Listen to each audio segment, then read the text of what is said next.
CTET 2।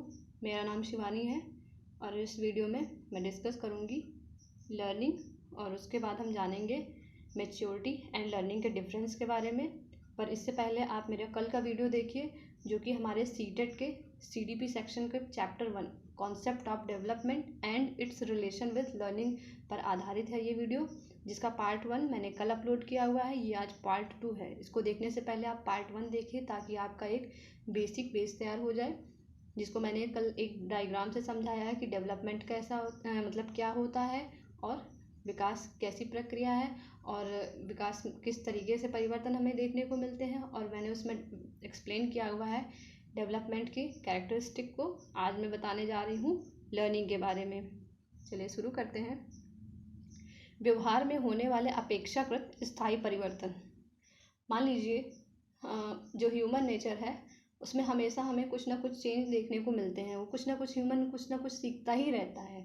और मान लीजिए हमने कोई गलती की तो फिर हमें उस गलती से कुछ अनुभव मिले कि हाँ ये कार्य हमने गलत किया, तो यहाँ हमें इस तरीके से गलती नहीं करनी चाहिए थी। तो जो अधिगम है ये हमारे अपने अनुभव पर आधारित है और हमारे अपने अभ्यास पर आधारित होता है। और अगर हमने कोई गलती की है, अगर हम उसमें कुछ प्रैक्टिस करते हैं, मान लीजिए हमने कोई स्किल सीख रहे हैं और हमसे कोई गलती हो रही है तो हम उस पर प्रैक्टिस करते हैं और जब हम प्रैक्टिस करते हैं तो उसमें सुधार होता है और जो सुधार होता है फिर वो एक स्थायी रूप ले लेता है कि हाँ इस कार्य को इस तरीके से करेंगे तो पहली बार में ही ये कार्य सही हो जाएगा। तो इसलिए अधिगम जो है अपने साथ स्थायी परिवर्तन लेकर आता है जो कि इंसान में हमेशा के लिए डेवलप हो जाता है आगे। इसलिए कहा गया है कि अधिगम जो है अपेक्षाकृत स्थायी परिवर्तन है। ये दो तरीके से आ सकता है, अभ्यास के द्वारा, और पहला जो है वो है अभ्यास या प्रयत्न के द्वारा, दूसरा है ज्ञान या अनुभव के द्वारा। नेक्स्ट स्लाइड है, इसमें मैं डिस्कस करेंगे difference between maturity and learning के बारे में। तो मैच्योरिटी क्या होती है इसको जानने की कोशिश करते हैं।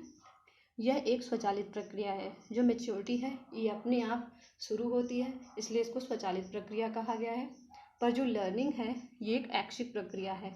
ये हमारे अपनी इच्छाओं पे डिपेंड करता है कि हमें क्या सीखना है क्या नहीं सीखना है, ठीक, इसलिए इसको ऐच्छिक प्रक्रिया कहा गया है।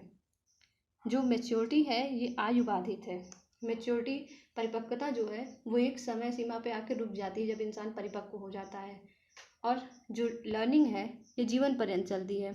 इसके लिए ना हमें किसी, हो सकता हो हम फॉर्मल तरीके से कोई सीख रहे हो या हो सकता हम नॉन फॉर्मल तरीके से हम कुछ ना कुछ सीख रहे हो, तो इसलिए इसको कहा गया है कि ये जीवन पर्यंत चलने वाली प्रक्रिया है। थर्ड पॉइंट है मैच्योरिटी में, यह अधिगम पर आधारित नहीं होता है। जो मैच्योरिटी है इसके लिए हमें किसी अधिगम की ज़रूरत नहीं पड़ती है कि हमें इसके लिए कुछ अलग से सीखना पड़ेगा तभी हम मैच्योर होंगे या हमारे अंदर मैच्योरिटी डेवलप होगी। लर्निंग क्या कहती है? अधिगम एक निश्चित स्तर की परिपक्वता पर आधारित है। हमें अधिगम के लिए परिपक्व होना भी ज़रूरी है। मान लीजिए एक छोटा सा बच्चा है, अगर वो स्कूल जाने लायक है लेकिन वो अपने हाथ में ऑब्जेक्ट्स को होल्ड करना नहीं सीख पा रहा है अभी तक, या वो एक जगह स्थायी रूप से बैठ नहीं सकता है, कुछ सीख नहीं सकता है, तो फिर उसको विद्यालय भेजने से कोई फ़ायदा नहीं, क्योंकि वो अभी वो परिपक्व नहीं हो पाया है उतना। जब वो परिपक्व हो जाएगा तब वो सीख भी सकता है। इसलिए अधिगम में परिपक्वता की बहुत आवश्यकता होती है। नेक्स्ट ऑप्शन है, नेक्स्ट पॉइंट में, अभ्यास का कोई स्थान नहीं होता मैच्योरिटी में। मैच्योरिटी के लिए हमें किसी तरीके की प्रैक्टिस की ज़रूरत नहीं होती कि हाँ हमें ये कार्य करने, हमें मैच्योर होने के लिए हमें इतनी प्रैक्टिस करनी पड़ेगी इस कार्य के लिए। जो अधिगम है इसमें अभ्यास का विशेष स्थान है और बहुत ही इम्पॉर्टेंट रोल होता है प्रैक्टिस का, क्योंकि हम कोई भी चीज़ सीख रहे होते हैं तो उसमें हम पहली बार में ही सफल नहीं होते हैं, और अगर दोबारा भी गलती होती है तो हम तीसरी बार के लिए प्रयत्न करते हैं, और तीसरी बार अगर हमसे गलती होती है तो हम चौथी बार प्रयत्न करते हैं, और तब तक हम प्रयत्न करते हैं जब तक हम उसमें सफल नहीं होते हैं, ठीक। इसलिए कहा गया है कि अधिगम में अभ्यास का विशेष स्थान है। लास्ट पॉइंट है मैच्योरिटी में, यह एक सामान्य प्रक्रिया है। ये एक सामान्य प्रक्रिया है और सभी इंडिविजुअल्स में हमें देखने को मिलती है। परिपक्वता सभी में आती है, चाहे उसकी हाइट कम हो या वेट ज़्यादा हो या वेट कम हो या हाइट बहुत ज़्यादा हो, चाहे जिस तरीके का भी इंसान हो, मैच्योरिटी सभी में डेवलप होती है। और जो लर्निंग है ये एक व्यक्तिगत प्रक्रिया है। इसको व्यक्तिगत क्यों कहा गया है? क्योंकि ये इंसान की अपनी इच्छाओं पर डिपेंड है और हम हमारी अपनी इच्छाओं पर डिपेंड है, इसलिए इसको व्यक्तिगत प्रक्रिया कहा गया। ये ऐसा नहीं है कि हाँ कि सभी इंसान जाके सीखना शुरू कर देते हैं। जब तक आप खुद नहीं चाहेंगे तब तक आप सीखेंगे नहीं, और इसीलिए इसको व्यक्तिगत प्रक्रिया कहा गया है। नेक्स्ट स्लाइड में हम जानेंगे difference between growth and development. आइए हम जानते हैं इन दोनों के डिफरेंस के बारे में।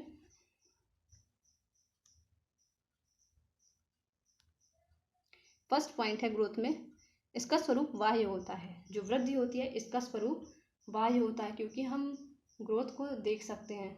मान लीजिए किसी इंसान में वृद्धि हुई, क्योंकि हमने उसको 5 साल पहले देखा था तो उसकी हाइट कितनी थी, आज 5 साल बाद देख रहे हैं तो उसकी हाइट और हो गई है, तो हम उसको मेज़र कर सकते हैं। इसलिए कहा गया है कि वृद्धि का स्वरूप बाह्य होता है।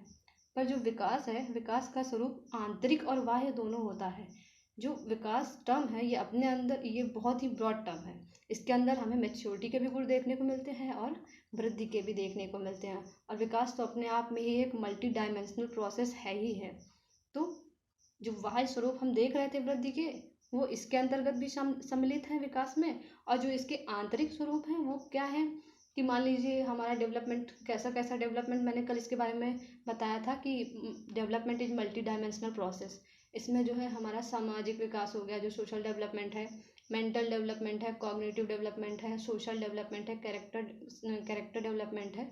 ये सारे जितने भी डेवलपमेंट के डायमेंशन हैं वो सभी आंतरिक होते हैं, वो दिखते नहीं हैं लेकिन डेवलप होते रहते हैं इंडिविजुअल में। नेक्स्ट पॉइंट है ग्रोथ में, वृद्धि क्रम के अनुसार नहीं चलती है। जो वृद्धि है ये क्रम के अनुसार नहीं चलती है। मान लीजिए कभी लंबाई बढ़ गई तो कभी भार बढ़ गया, तो इसलिए कहा गया है कि वृद्धि क्रम के अनुसार नहीं चलती है। पर जो विकास होता है, विकास में निश्चित क्रम होता है, वो अपने सभी आयामों को एक सही स्तर पे और सही गति से चलता रहता है ह्यूमन में।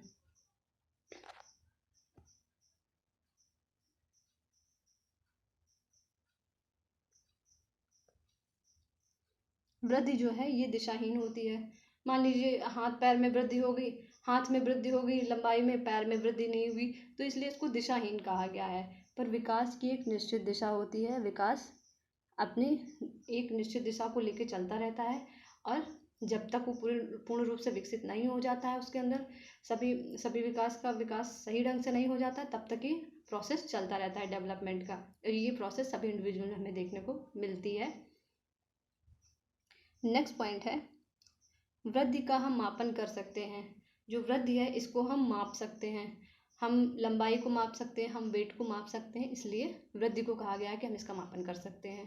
पर विकास का हम मापन सीधे सीधे नहीं कर सकते। हम जो अभी आपसे बताया थे कि जो डेवलपमेंट है ये मल्टी डायमेंशनल प्रोसेस है, तो इसमें जो भी डायमेंशन है उनको हम मेज़र नहीं कर सकते। क्या आप बता सकते हैं कि आपका सोशल डेवलपमेंट कितना हुआ है, या आपका कैरेक्टर डेवलपमेंट कितना हुआ, या मोरल डेवलपमेंट कितना हुआ, या मेंटल डेवलपमेंट कितना है? तो हम इसको मापन नहीं कर सकते हैं। इसलिए इस पॉइंट को ध्यान रखना है कि विकास का हम मापन सीधे सीधे नहीं कर सकते, या फिर हम इसका मापन ही नहीं कर सकते हैं। नेक्स्ट पॉइंट है वृद्धि केवल परिमाणात्मक होती है।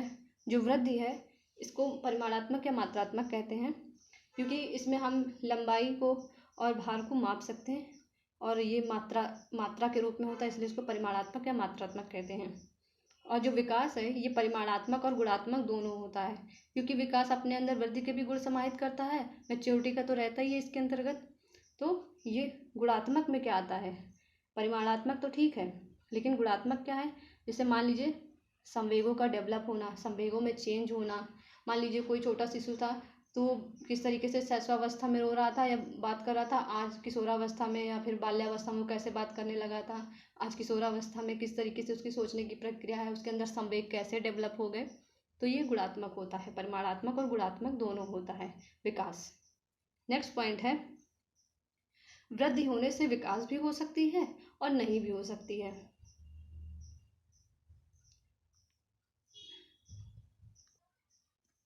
मान लीजिए जो ये लास्ट पॉइंट है, वृद्धि होने से हम बात कर रहे थे, वृद्धि होने से विकास भी हो सकता है और नहीं भी।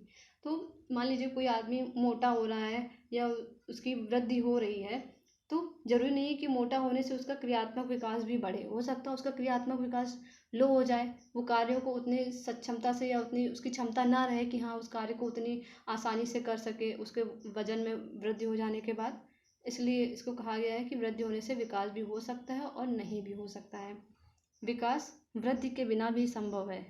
जो डेवलपमेंट है ये वृद्धि के बिना भी संभव है। ज़रूरी नहीं है कि आपकी हाइट नहीं बढ़ रही तो आपका डेवलपमेंट नहीं होगा, या आपका वेट बढ़ गया है और आपकी हाइट नहीं बढ़ी है तो आपके अंदर डेवलपमेंट नहीं होगा, या हो सकता है ये दोनों क्रम ना चल रहे हों हाइट वेट का तो आपके अंदर डेवलपमेंट ना हो। डेवलपमेंट होगा, पर अगर इन सभी एस्पेक्ट को लेकर नहीं हो रहा है तो भी वो आपके अंदर अदर जो भी हमारे जो आंतरिक पक्ष थे वो सभी डेवलप होते रहते हैं।